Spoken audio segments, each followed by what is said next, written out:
Bonjour à toutes et à tous, bienvenue dans ces journaux.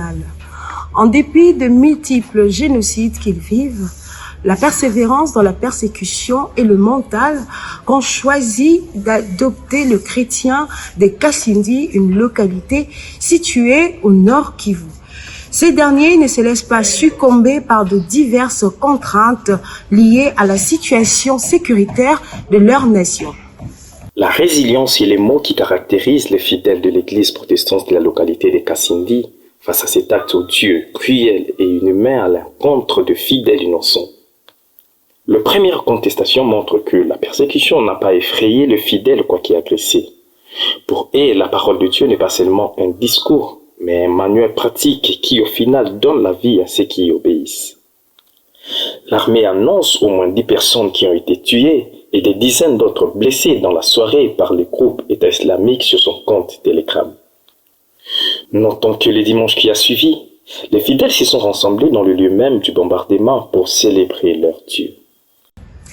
Après le film War Room, le cinéma chrétien accueille un nouveau scénario intitulé Des Forges, réalisé par le pasteur Alex Hendrick.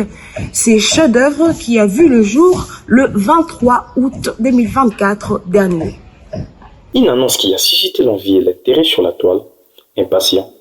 Le téléspectateur témoigne les retombées de précédents films produits par ces mêmes producteurs et acteurs au nom de Alex Kendrick et Stephen Kendrick qui ont béni le peuple de Dieu par des histoires émouvantes et évangéliques qui ont transformé les vies et réconforté d'autres dans la foi en Dieu. À présent, une prison de forge, anglicisme, qui veut dire contrefait en français. Film passionnant dont le cheminement spirituel d'un jeune homme au départ peu enclin à suivre ses parcours, touchons la profondeur par le message éminent religieux qui a changé les donnes, avec Priscilla Shirer, Cameron Arnett et Aspen Kennedy. L'entrepreneuriat dans les sphères de la jeunesse chrétienne, pour certains, ils soutiennent que la manne pourrait descendre du ciel et pour d'autres, le principe ne change pas, que celui qui ne travaille pas ne mangera pas non plus. D'ailleurs, à ces jeunes chrétiens, ce que je leur conseille, il faut d'abord travailler. Parce que pour commencer, le travail est une recommandation divine. La Bible même dit que celui qui ne travaille pas ne mange pas non plus. Bon, ils se disent chrétiens, mais en quoi ils sont chrétiens? Parce que le fondateur même du christianisme, le Seigneur Jésus-Christ, notre Dieu, il fut le fils d'un charpentier. Vous voyez, il travaillait et s'occupait des affaires de son père physique, Joseph. Il aidait aussi dans la charpenterie. Alors, quand vous passez encore un peu plus loin, vous verrez que l'apôtre Paul, qui est l'apôtre des nations, faisait aussi des tentes, vous voyez, pour ne pas être en charge de quelqu'un d'autre. Donc le travail, c'est une recommandation divine, c'est même la clé pour la bénédiction. Les enfants d'Israël, quand ils étaient dans les déserts, c'est comme ça que la manne descendait. Pourquoi? Parce qu'ils se retrouvaient dans des conditions où ils ne pouvaient pas travailler.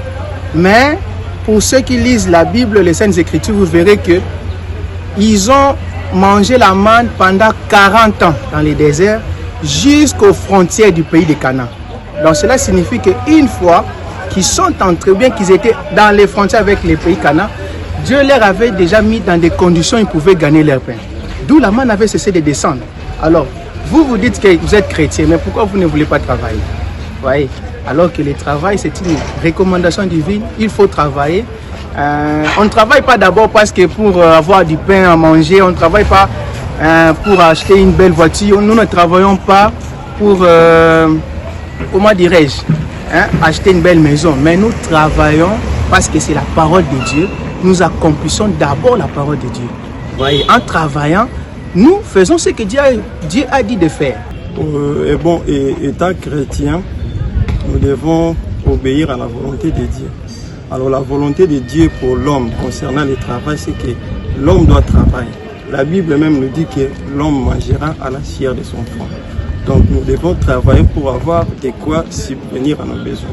Alors tant qu'entrepreneur chrétien aussi, qu'est-ce que vous allez leur conseiller? En tout cas, mon conseil est que la manne ne tombera plus venant du ciel comme ce fit dans le désert. Donc nous devons travailler pour avoir de quoi manger. Merci beaucoup. C'est terminé pour ce journal. Je vous dis merci de nous avoir suivis et je vous donne rendez-vous très prochainement.